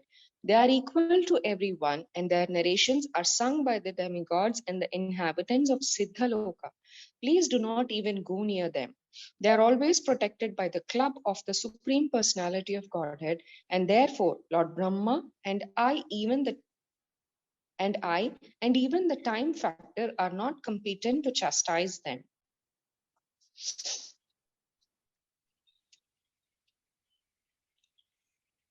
Paramahamsas are exalted persons who have no taste for material enjoyment and who drink the honey of the Lord's lotus feet. My dear servants, bring to me for punishment only persons who are averse to the taste of that honey, who do not associate with Paramahamsas, and who are attached to family life and worldly enjoyment, which form the path to hell.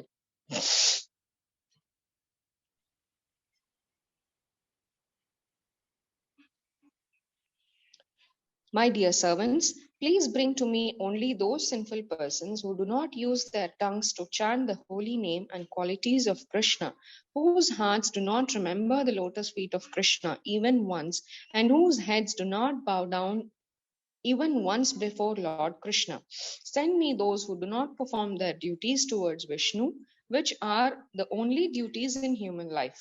Please bring me all such fools and rascals. So therefore, if you chant Krishna's name,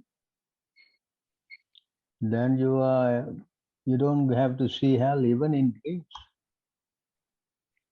But if you do not chant Krishna's name, then situation is very pathetic. Whether you agree or you don't agree, the time of death is going to be the judgment. Yes? Yes, Prabhu. Hmm? So if you are prepared to take the risk, I mean, we have also taken the risk many times. It's not that this is the first time you're going to make a journey to hell. We have been there many times also. So if you want to come out of this mess, then there's no other way than taking shelter of the holy name of the Lord. Yes, Prabhu. If you do that, then Krishna declares, no? For him who calls me, then I am going to give him all protection. Hmm? Yes, Prabhu. Can you see?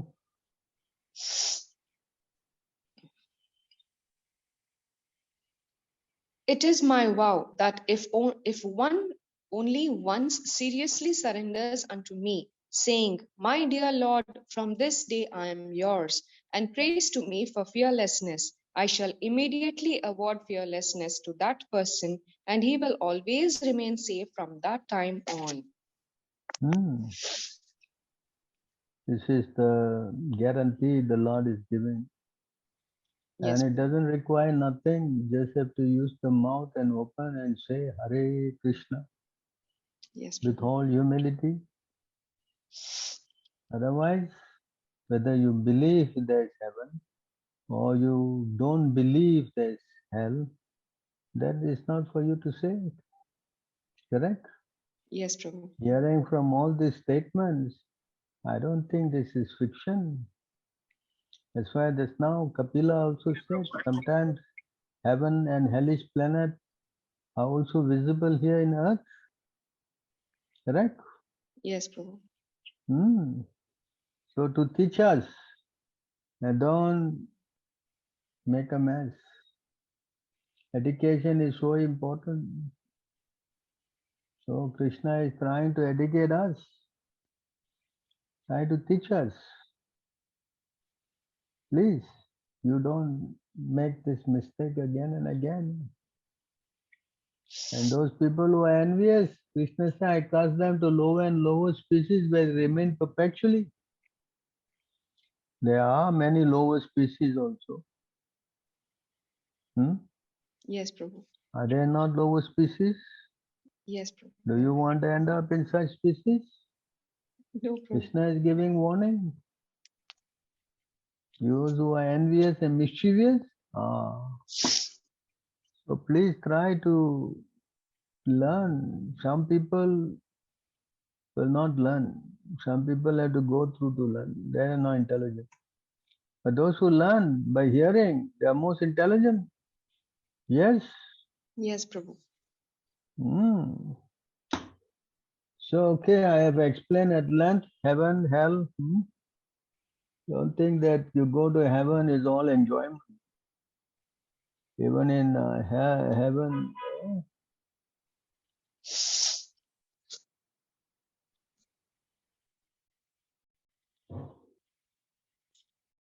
even in heaven also, there's always.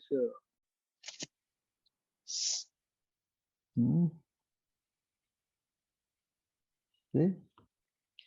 One cannot find permanent happiness even on the heavenly planets, which one can attain in the next life by ritualistic ceremonies and sacrifices. Even in material heaven, the living entity is disturbed by rivalry, with his equals and envy of those superior to him. And since one's residence in heaven is finished with the exhaustion of pious fruitive activities, the denizens of heaven are afflicted by fear, anticipating the destruction of their heavenly life.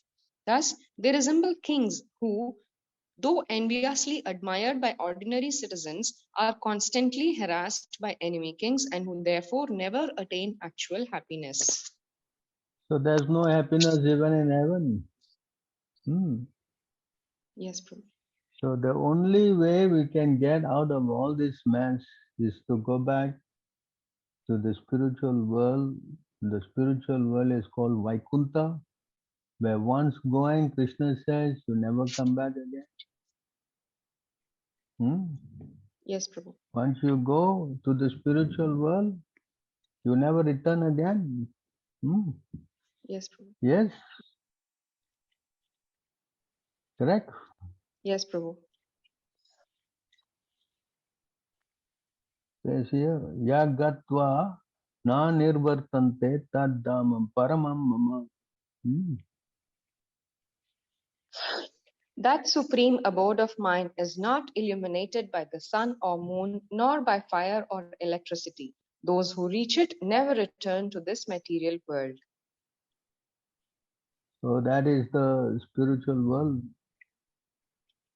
So why not work for this rather than trying to enjoy at a very, what we say, risky consequence? Padam padam vipadam na tesham. Material world is danger at every step. Yes, Prabhu. Yes. Yes, Prabhu. So if we have any questions, I hope you understood this heaven and hell program. Yes. Yes, Prabhu. It's completely demystified our general understanding on hell and heaven, like what the folklore or the prejudices that we had during our upbringing. So definitely, this is quite very insightful and very granular, very systematically explained. Every types of health and even heaven is completely covered. So all these are there in the Bhagavatam. Yeah, So if you read the whole Bhagavatam, you get so much information. absolutely. It's not some book that you could, you know, some kind of a story book or something. Huh? Yeah. So any other Anybody questions? have questions? Yep.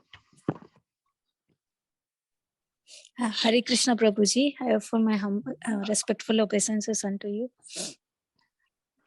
Prabhuji, Yes. after means in hell, do we have which kind of bodies, like physical bodies, like in this when in life we have same body, or different kind of body to bear those It's tortures? different kind of bodies. They have a special body, you cover you, and that body can endure so much pain that you will not die, Yes, and they can cut Okay. your head and you still sleep, and they put the head back and cut again and put back and cut again and put back. The pain that you made to suffer, that's what it is all about. You understand? Yes. I don't think this is a fun place, no? No, Prabhuji. So at least Mhm. in my lifetime, I might have gone to hell so many times. Every one of us has gone there many times. You understand? Okay, Because but we are we don't remember. transmigrating. We Of don't course, you remember don't anything. remember. The moment you come out of your mother's womb, you don't remember. While you are in the womb, you are made to remember if you're lucky. Yes? Okay. Yes, So Prabhuji. now you are reminded. Yes? Yes. Although you don't remember, if you don't come in contact with the devotees, you won't remember all these things. Yes? Yes, Prabhuji. Hmm. Because of devotee association, you are seeing the whole picture now. What is heaven? What is hell? How you are going through all these things? Yes. Yes. But if you don't come in contact, you'll never know. Like many people, correct? Yes, Prabhuji. But some people Hmm. will be like, okay, I mean, what happens next? We don't even remember anything. So whatever is happening right now, we have to follow that only. In that way, they think, what should be our answer to them? Like, means after leaving the body, next life, what happens to us? We And don't why know you send? also. Why you send your children out of school? Why? Okay. You don't remember anything, or you live like an animal, eat and sleep. But then why you send? Why you save money? Why you buy insurance? Why do all these kind of things? To what? Safeguard your interest, right? Yes. Yes. Yes, So Prabhuji. why don't you understand that there's also other life? That is intelligence. You understand? You are so Okay. Yes. concerned in this life to protect all your necessary wealth, health, and so many things. Huh? Correct? Yes. So you cannot understand there's a next life. Hmm? That means you are not intelligent. Yes? Yes, Prabhuji. And even this life, how much you try also, you cannot save yourself. Correct? Yes. Hmm? Yes or not? Yes, Prabhuji. So people should be taught. Not that they are, because they can see only they prepare themselves. No, you cannot see many things. Many things you cannot see. You have to hear. Correct? Yes. Mm.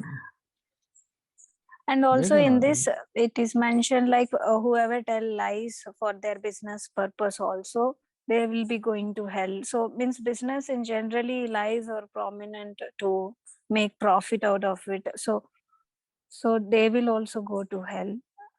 If they give some result to Krishna, yes. That's Okay. why Krishna said, whatever you do, all that you give away, you have to give it to me and as an offering to me. Correct? Just Yes, like food we Prabhuji. eat, food also is contaminated. If you eat, you get sin. Correct? But we offer to Krishna. Yes? Yes. So when we offer to Krishna, we purify the whole, activity. So therefore, Krishna is so important. That's why to become Krishna conscious is very, very important. Otherwise, there's no safeguard. Who can save you? That's why Krishna says, surrender sarva dharma parityaja, surrender, abandon all varieties of religion and surrender unto me. I will take care of all your sinful reaction. Yes? Yes. Hmm.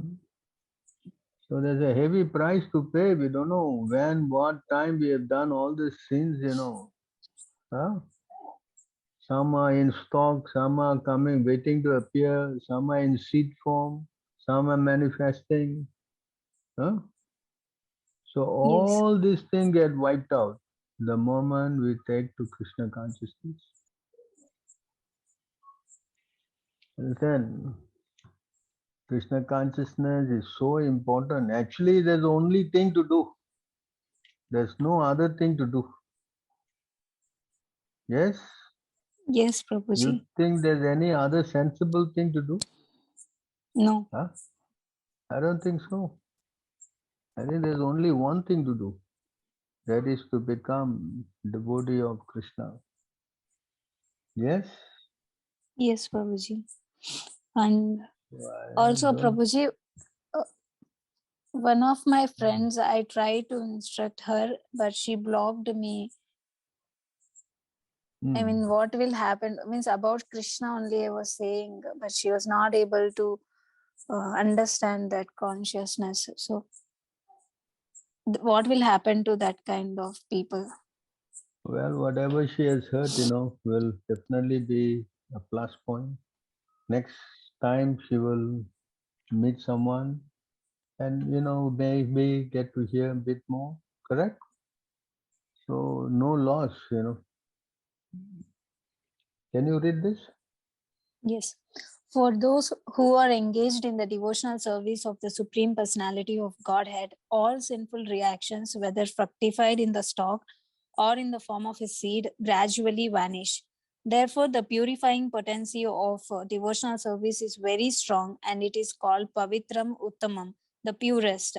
Uttamam means transcendental. Tamas means this material world or darkness, and Uttama means that which is transcendental to material activities. Devotional activities are never to be considered material, although sometimes it appears that devotees are engaged just like ordinary men. One who can see and is familiar with devotional service will know that they are not material activities. They are all spiritual and devotional, uncontaminated by the material modes of nature. It is said that the execution of devotional service is so perfect that one can perceive the results directly.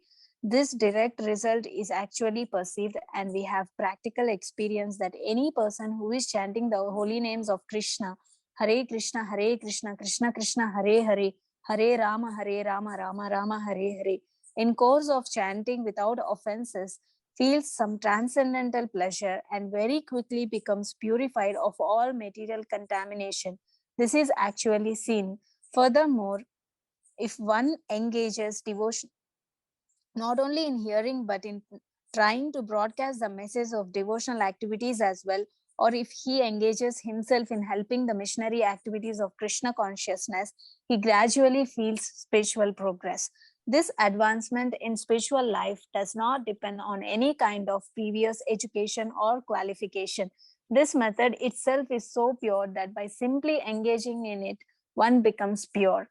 In the Vedanta Sutra, 3.2.26, this is also described in the following words. Devotional service is so potent that simply by engaging in the activities of devotional service, one becomes enlightened without a doubt. A practical example of this can be seen in the previous life of Narada, who in that life happened to be the son of a maid servant. He had no education, nor was he born into a high family. But when his mother was engaged in serving great devotees, Narada also became engaged, and sometimes in the absence of his mother, he would serve the great devotees himself. Narada personally says in this verse from Srimad Bhagavatam 1.5.25, Narada describes his previous life to his disciple Vyasadeva. He says that while engaged as a boy servant for those purified devotees during the 4 months of their stay, he was intimately associating with them. Sometimes those sages left remnants of food on their dishes, and the boy who would wash their dishes wanted to taste the remnants, and so he asked the great devotees for their permission. And when they gave it, Narada ate those remnants and consequently became freed from all sinful reactions. As he went on eating, he gradually became as pure-hearted as the sages. The great devotees relished the taste of unceasing devotional service to the Lord by hearing and chanting, and Narada gradually developed the same taste. Narada says further. Okay. So you can see how pure the devotional service is. Just by taking up the program, you get free from all sinful reaction. Yes. Yes. Yes, So Prabhuji. there's no other way. That's why those who can become devotees, they are most fortunate, Krishna says. I don't think you want to go the other way, even try to enjoy in heaven or even trying to go to hell. I think this is simply a wasting time program. Yes? Yes. So therefore it is advised one should very quickly, soon as possible, take up the process of chanting Krishna's name. Yes, any other questions? Hare Krishna Prabhuji. Yes. How can a devotee help already a departed soul of any of his family? Was there again? how you can benefit those people who How a have departed. devotee who are already left their bodies and who have Hmm. committed sins, can a Hmm. devotee help such a departed soul in any Yes, way? yes, the moment your devotee chants Krishna's name, he delivers 21 generations who have departed, forefathers, father, like this, and those who are going to come again in the future, 21 generation below, just by one person chanting. Yes. Um, that is for a pure devotee like Prahlad Maharaj, right, Prabhuji? For a devotee who still has anardas and all, for that Anyone who devotee is chants also. Krishna's name, anyone Oh. who chants Krishna's name under the direction of a pure devotee, then he is also given that facility. Like now, if Oh. you take shelter of Prabhupada and he asks you to chant 16 rounds properly, then you are also given the facility. Okay, Prabhuji, thank you so much. Okay. Understand? Because you are taking shelter of a pure devotee, Yes, Krishna yes. also sees that. Hmm? Hmm. Yes. Yes, Hmm? Prabhuji. Hmm. Hmm. Understand? So Okay. Krishna will help you when you follow the footsteps of a pure devotee. Hmm? Okay, Prabhuji. Correct? Yeah, got it, Prabhuji. Thank you. Hmm.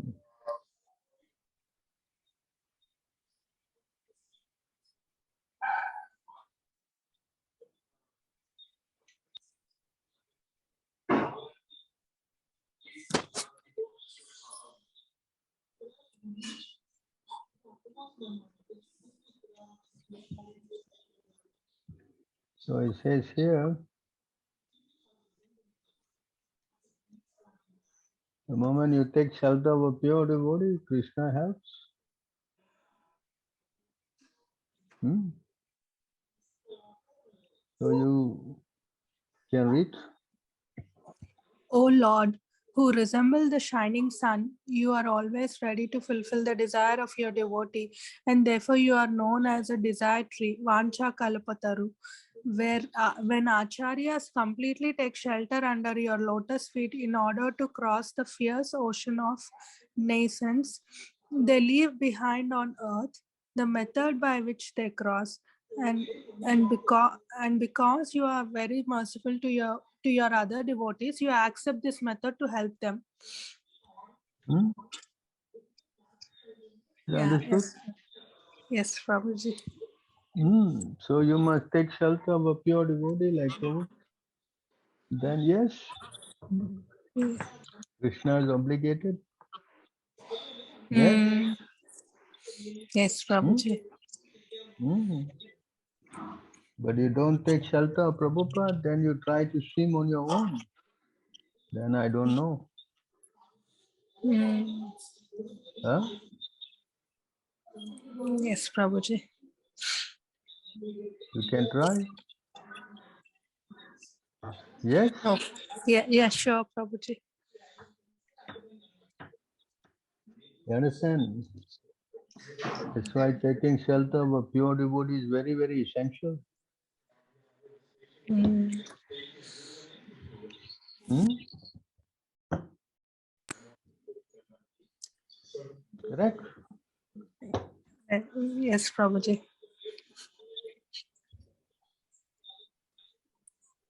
Any other questions? Prabhuji, in these many lifetimes of ours, have we ever been a Brahma also? Could be. I don't know. Because all the times, is it like we were doing only sins in our previous lives? There was no pure time, like when we fall down for the first time, we were not pure. Actually, they say that when you fall down and you become a Brahma first. Okay. And then if you fail as a Brahma to go back, then you go down and down and down. Hmm? Understand? Okay. Yes, Prabhuji. So So their even life being is As Brahma also we can feel. So even being as Brahma also we can feel. There That's is why chance. Brahma is saying, even if I have to take life in any life, let it be always to be able to remember your lotus feet. Okay. Correct? Why is he praying like that? If he cannot go back. I mean, he can go back already. Of course, generally he goes back. But if he doesn't go back, then he also saying, if I have to fall down again, I only wish that I can only be remembering your lotus feet. Yes, if I have to take any birth, yeah, correct? Yes, Prabhuji. Yes or no? So why is he saying like that? I mean, there are chances, is it not? Yes. Material world, there's no guarantee, anything can happen. Yes or not? Yes, Prabhuji. Now, just see, Bharat Maharaj, he was so much son of the Lord, correct? Was he not the son of the Lord? Yes. And he fell. He had to take 3 births to go back. Yes or not? Yes, Prabhuji. So I think this material world is a dangerous place. You cannot for sure. That's why the devotees are saying, if I go back or don't go back, never mind. I only want to serve your lotus feet. Understand? Huh? Yes. So this is not, something that you, of course, Krishna guarantees you, but again, Krishna can also say, okay, you take again birth. Then what do you want to do? Fight with Krishna? Huh? No. But yes, yes or not? Yes, Prabhuji. So we should just surrender, whatever. Yes, Prabhuji. And one more doubt related to this, like Haridas Thakur was known as like Brahma incarnation. When Brahma is already present, how incarnation comes? Means two parallelly same. No, Yamaraj, he took birth again here as Vidura, no? So somebody else managed the place for him. Understand? So when Until he come back. That time is very short, Understand? yes, Even Brahma comes here, 1 second, 1 year gone, no? Huh? yes, Understand? So he may be seeing like he's here for what, 50, 60 years or something. But that time is 50 seconds, what is that 50 second in Brahma Loka? okay, Huh? He came back. After stealing all the cows and the coward boy, Brahma was suspicious. He just came back within a second, and 1 year has passed here. Huh? Yes? yes, Prabhuji. So there's no, time is different, Okay.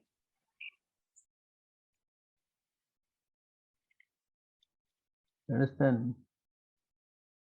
Yes, yes, Prabhuji. So it's not so relevant, no?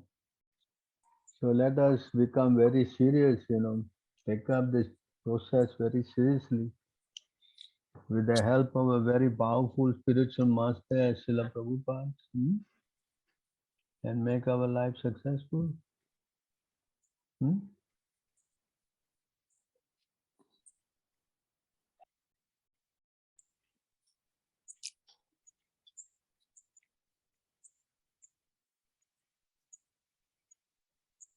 So that is there in 92458, is it? Quoted.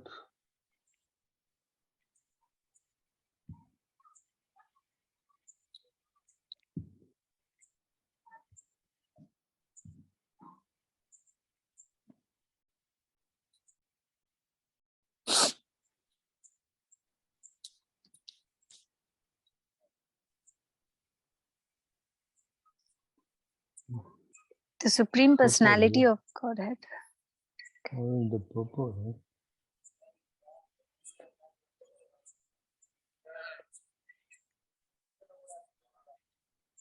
Okay. He begins his life as Brahma and is gradually degraded to the status of an or a worm in stool. Hmm? Yes? Yes. Hmm. So there is no guarantee in this material world. Yes? Yes, Prabhuji. I don't think it is a very nice place here. So you are fortunate, every one of you are fortunate. Better take good, what we say, best use of a bad bargain. Yes. Become serious and go home back to Godhead. Yes, Prabhuji. Correct? Yes. Don't waste our time here, Mhm. No matter how much we may be happily situated here, but place is not safe. Prabhuji, when we want to do it alone, like if I'm following you, so alone myself, I can follow you strictly, whatever you say, and I can do it. But means along with others, like my friends or family or known people, anyone outside, taking them also along with me, it is sometimes very tough, Prabhuji. They don't listen and they just shut the doors on us. Like that means how to preach those kind of people. Sometimes insults also. I think you don't worry, you just do your part, Whether they come or don't come is not in your hands, So you see, my dear Lord, I therefore pray to be so fortunate that in this life as Lord Brahma or in another life, wherever I take my birth, I may be counted as one of your devotees.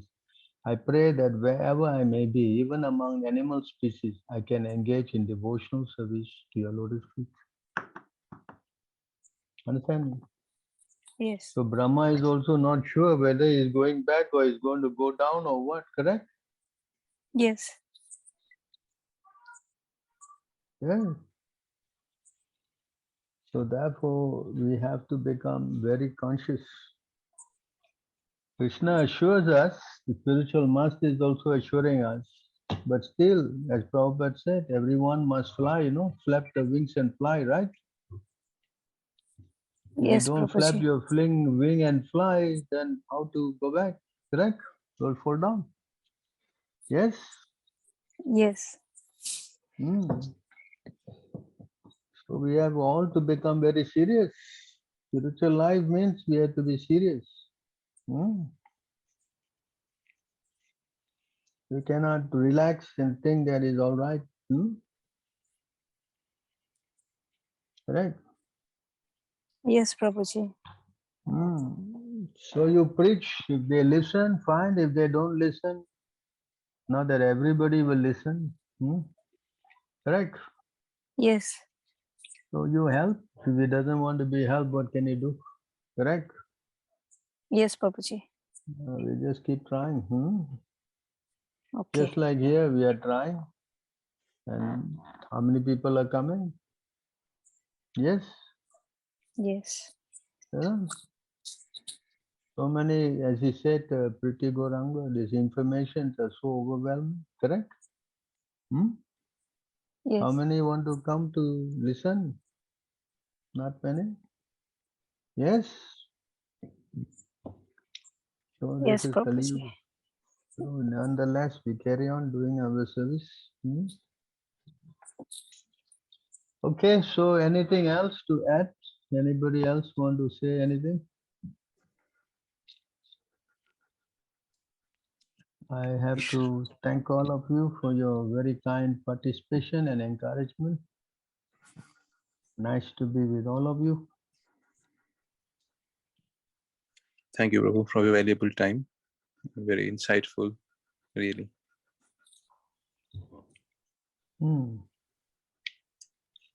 So thank you again. All glories to all of you. All glories to Prabhupada. Oh, Krishna. Hare Shri Krishna. Prabhupada. Hare Krishna. Prabhu. Thank you. Hare Krishna.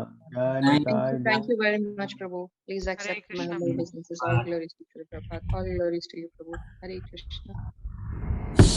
Hare Krishna.